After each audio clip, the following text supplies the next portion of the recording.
तो बहुत बहुत स्वागत है जोरदार तरीके से मेरे सभी आर्म फोर्सेस में एसएसबी की प्रिपरेशन करने वाले कैंडिडेट्स का, जो वाकई में ऑफिसर बनने का सपना देते हैं और वो एग्जैक्टली एसएसबी के प्रोसीजर को फेस करते हैं। और उनमें सबसे बड़ा जो डर समाया हुआ है, स्पेशली मैं टेक्निकल ग्रेजुएट्स जितनी भी एंट्री के हमारे कैंडिडेट्स जाते हैं, ऑब्वियसली उनको लगता है कि ground task is something like अ हौवा, और उनमें एक अजीब सा डर समाया हुआ है। तो आज एग्जैक्टली ये सेशन बहुत कमाल का है। पूरे जीटीओ के कंप्लीट कॉन्सेप्ट को इस वीडियो में ला रहा हूँ, तो वीडियो मेरे साथ बने रहिएगा और एक एक पहलू को आसान भाषा में, बिल्कुल हिंदी भाषा में ईजिली मैं आपको समझाने का कोशिश करूँगा, सो यू कैन अंडरस्टैंड कि जीटीओ पार्ट भी बहुत बढ़िया है और आप इसको बेहतर ढंग से एंजॉय करते हुए अच्छे से परफॉर्म कर सकते हैं।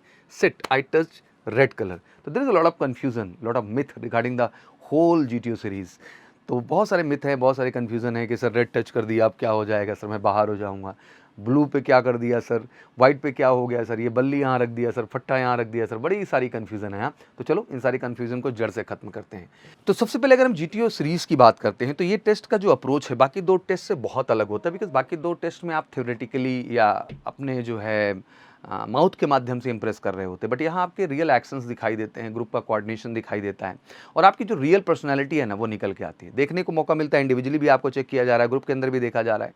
तो आपके कोऑपरेशन फैक्टर्स क्या हैं, आइडियाज़ क्या हैं, ग्रुप में आप में कोऑर्डिनेशन बनाने की क्षमता है कि नहीं, लीडरशिप है कि नहीं, एबिलिटी है लोगों को इन्फ्लुएंस करने की नहीं, डिटर्मिनेशन है कि नहीं, करेज है कि नहीं, स्टैमिना है कि नहीं, स्पीड डिसीजन एबिलिटी है कि नहीं। तो बहुत सारी क्वालिटीज़ हैं जो मुझे लगता है कि फ्रंट टू फ्रंट एक जीटीओ ऑफिसर आपका देख रहा होता है और आपको एग्जैक्टली उन सारे प्रेशर में अपनी पर्सनैलिटी को वहाँ पे प्रेजेंट करना होता है। और आपकी पर्सनैलिटी में बेहतर रीजनिंग भी होनी चाहिए और लॉजिकल एबिलिटीज़ को यहाँ पे आपको टेस्ट किया जाता है, उसके अनुसार से आपको शो करना है। Confirmatory task will be demonstrate his leadership quality and his practicality will be appraised. तो बिल्कुल ये प्रैक्टिकलिटी का ही टास्क है और मुझे लगता है बड़ी ही रियल पर्सनैलिटी इसके दौरान निकल के आती है। तो मोटा मोटा आपको समझ में आ गया सबसे पहले कि जीटीओ में आप ग्रुप टास्क में जाते हैं, इंडिविजुअल टास्क में जाते हैं। ये बाकी दो जो टास्क हुए हैं साइकोलॉजी एंड इंटरव्यू से थोड़ा डिफर भी कर रहा है, क्योंकि बहुत ही रियल तरीके से आपकी पर्सनालिटी को देखा जाता है और कहीं ना कहीं ग्रुप डायनेमिज्म सबसे अहम इसमें है। तो बहुत एजाइल रहना है, फर्म रहना है, एक्टिव रहना है, एनर्जेटिक रहना है अपनी पर्सनालिटी को बेहतर ढंग से पुट करने के लिए। ऑप्शनल सीरीज़ में अगर बात करें तो ऑब्वियसली पीजीटी है, एचजीटी है, आपके जीयूआर है, एफजीटी है, आईओज है, कमांड टास्क है। ये सारे टास्क हैं जिसमें बेसिक गाइडलाइंस हैं जो आपको जानना चाहिए। और मुझे लगता है कि to begin with that is group exercise that moves with your group, never abandon your companion. हमेशा ध्यान रखना है कि सारे ग्रुप टास्क हैं और ग्रुप में हमेशा आपको टीम के साथ चलना होता है, कभी इनको छोड़ना नहीं होता, अकेले नहीं निकलना होता, सबको लेके चलना होता है। GTO task activities primarily design to assess a candidate's performance in a group setting. बिल्कुल सबसे अहम चीज़ है, बिकॉज बीइंग अ लीडर आप में ग्रुप बिहेवियर सबसे अहम हो जाता है और ये उसी का टेस्ट है, वही आपके अंदर देखा जाता है। तो चलिए कुछ बेसिकली रूल को हम समझते हैं। सबसे पहले ग्रुप रूल की बातें बिल्कुल सही है कि group rule is all about कि आप जो भी टास्क कर रहे हैं, पीजीटी, एचजीटी, एफजीटी, आप इसमें ध्यान रखना है कि आपने केवल अपने को नहीं ले जाना आगे, आपके साथ आपके ग्रुप जाता है, क्योंकि आप अगले स्टेज में उस टास्क को तभी कर सकते हैं जब, जैसे पीजीटी की बात करें, प्रोग्रेसिव ग्रुप टास्क है, स्टेज 1 है, 2 है, 3 है, 4 है, तो आप स्टेज 1 से स्टेज 2 तभी जा सकते हैं जब आपकी टीम आपके साथ पूरा होगी, नहीं तो आप जा ही नहीं पाएंगे। तो ये बहुत ज़रूरी हो जाता है कि ग्रुप का आपको ध्यान रखना। ग्रुप रूल में सबसे अहम चीज़ यही होनी चाहिए कि आप सारे ग्रुप को साथ में लेकर के एक स्टेज से दूसरे स्टेज तक बढ़ेंगे, जो आपके लिए ज़रूरी है। तो यहाँ पे सेल्फिश नहीं हो सकते हैं आपको ग्रुप बिहेवियर मेंटेन करना ही होगा। कलर रूल को लेके बहुत सारे भ्रांति मान रहते हैं, तो 3 है basically, red, blue and white. Red की बात करें तो इसमें बिल्कुल जहाँ रेड पेंटेड है वहाँ पे ना आप टच कर सकते हैं एज ए पर्सन, ना आप कोई मटेरियल आपका वहाँ पे टच हो सकता है। तो मैन एंड मटेरियल दोनों ही दूर रहेंगे रेड कलर से। टच हो गया तो ऐसा कोई क्राइम नहीं हो गया, बट आपको दूर रहना है। ब्लू में एज ए मैन आप उस पर खड़े हो सकते हैं, सब कुछ कर सकते हैं, बट आपका मटेरियल इस पर टच नहीं करना चाहिए। ब्लू कलर पे स्पेशली ध्यान रखिएगा, मटेरियल टच नहीं होना चाहिए। व्हाइट पे ऑल अलाउड है, मैन एंड मटेरियल दोनों ही जा करके टच कर सकते हैं। और कभी कभी बच्चे ब्लैक कलर को भी लेके पूछते हैं, तो मैं बता दूं कि black structure are found at bottom and are very unimportant कह सकते हैं। Whatever colour is painted immediately अब black, black acquires the same colour. अगर जो भी है वो सेम कलर को अक्वायर कर लेता है। If a long rod is black at the bottom and white at the top, black becomes white. तो ये ध्यान रखिएगा कि ये सिचुएशन के हिसाब से ब्लैक अपने कलर को चेंज करता रहता है, बट ये हर जगह हर जीटीओ में आपको देखने को मिलेगा नहीं। तो कलर रूल क्लियर हो गया, रेड टच नहीं करना है, ब्लू पे मटेरियल नहीं जाना है, खुद आप खड़े हो सकते हैं, और व्हाइट दोनों के लिए एलिजिबिलिटी तय करता है।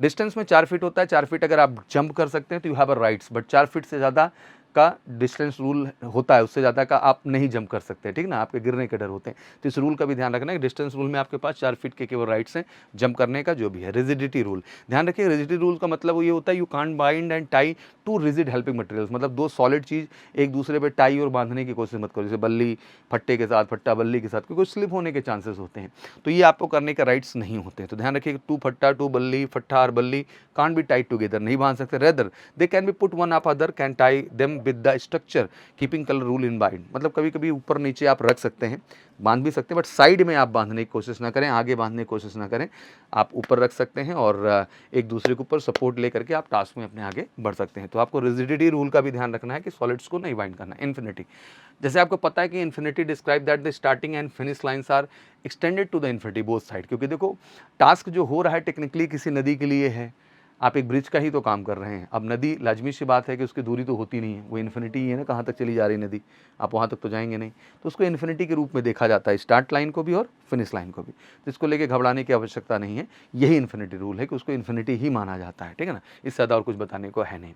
लोड रूल्स की बात कर लें, because the load is obviously delegated material, it should be handed carefully, the load can not be utilised as assistant material, instead it work as a group binding force. कहीं ना कहीं load जो होता है एक बच्चे की तरह है, उसको बिल्कुल केयर करके पूरी टीम को लेके चलना होता है और ये ग्रुप कोऑपरेशन को भी बहुत बेहतर ढंग से शो करता है। तो लोड का बस इतना सही रूल होता है।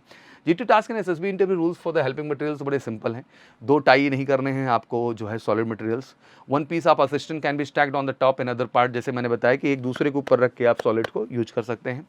Helping material can be attach to the placed on any white structure, जैसा आपको पता है। Rope can be obviously tethered in any white colour structure, रख सकते हैं। Two ropes can be used by the tying them together, आप कर सकते हैं, और उनको स्ट्रिंग करते हुए कैन ऑल्सो भी form into the bundle and used, उसको बंडल भी बना के टाइट करके, जैसे आप रोप्स में आपके पास बहुत सारे स्कोप हो जाते हैं जो आपको मेंटेन करने होते हैं। तो बेसिकली यही है मोटे मोटे रूल्स जो आपको ध्यान में रखने हैं।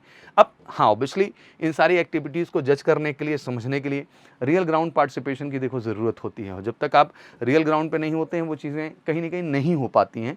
हम थ्योरेटिकली कितना भी बता लें, रूल्स आप याद कर लेंगे, बट प्रैक्टिकली आप जाते हैं तो आपसे वो गलती हो जाती है। कहते हैं ना किसी युद्ध को लड़ने से पहले युद्धाभ्यास किया जाता है, तो मुझे लगता है कि जीटीओ में उतरने से पहले जीटीओ की ग्राउंड पे प्रैक्टिसेस और एक्सरसाइजेस का होना बहुत ज़रूरी है। और बिल्कुल उसकी बेस्ट गाइडेंस के लिए आप जुड़िए एमकेसी के साथ, कॉल करके 9696330033 पर one of the best assessor मिलेंगे और आपको जीटीओ में वही स्पेशलाइजेशन मिलेगा जो आप एग्जैक्टली चाहते हैं। और वैसे ही ग्रुप के साथ आपको कोऑर्डिनेशन पार्टिसिपेशन का मौका मिलेगा और हर चीज़ को प्रैक्टिकली सीख करके खुद को कॉन्फिडेंट और बेहतर कर पाएंगे। आज मैंने थ्योरी में बताया है, एमकेसी कैंपस में इस चीज़ को प्रैक्टिकली बताया जाता है। तो बिल्कुल एमकेसी से जुड़िए एसएसबी के बेस्ट प्रोग्राम के लिए, बेस्ट गाइडेंस के लिए। और कोई भी चीज़ अगर आपकी क्वेरीज रहा करे किसी भी एसएसबी टास्क से रिलेटेड, प्लीज़ कमेंट सेक्शन में मेंशन किया करिए। मैंने पूरी सीरीज़ उठाई है और मैं चाहता हूँ कि हर बच्चा जो फौज में ऑफिसर बनने का सपना देख रहा है, इन गाइडेंस के माध्यम से आप में बेहतर आत्मविश्वास है और फाइनली आप एसएसबी क्रैक करके आर्म फोर्सेस का हिस्सा बने। Thank you so much, wish you good luck, जय हिंद, जय भारत।